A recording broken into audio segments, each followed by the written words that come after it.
ফেসবুকের বট বাহিনী পরিকল্পিতভাবে অপপ্রচার ও গুজব ছড়াচ্ছে বলে অভিযোগ করেছেন শিক্ষা এবং প্রাথমিক ও গণশিক্ষা মন্ত্রী ড. আ.ন.ম এহসানুল হক মিলন। তিনি বলেন, এই বট বাহিনী আমাকে নিয়ে ভুয়া ফটোকার্ড বানায় এবং ট্রোল করে। এমনকি আমি নাকি পরীক্ষার দিন পরীক্ষার রুটিন দেব এমন হাস্যকর অপপ্রচারও তারা চালাচ্ছে।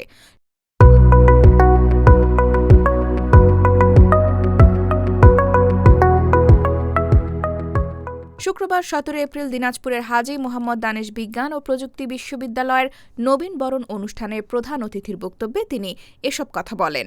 সামাজিক যোগাযোগ মাধ্যমে বিভ্রান্তিকর তথ্যের সমালোচনা করে মন্ত্রী বলেন, আমি বলেছিলাম এবার কোনো প্রতিষ্ঠানে 0 পাশ করলেও এমপিও বাতিল হবে না, কিন্তু বট বাহিনী লিখে দিল এবার ফেল করলেই এমপিও বাতিল।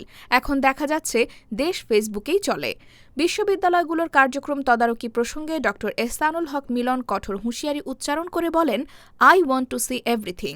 প্রতিটি বিশ্ববিদ্যালয় কিভাবে কাজ করছে তা তদারকি করার জন্য শিক্ষা মন্ত্রণালয়ে একটি বিশেষ সেল গঠন করা হচ্ছে। বিশ্ববিদ্যালয় মঞ্জুরি কমিশনের রিপোর্টের পাশাপাশি মন্ত্রণালয়ের নিজস্ব রিপোর্টও আমার কাছে থাকবে।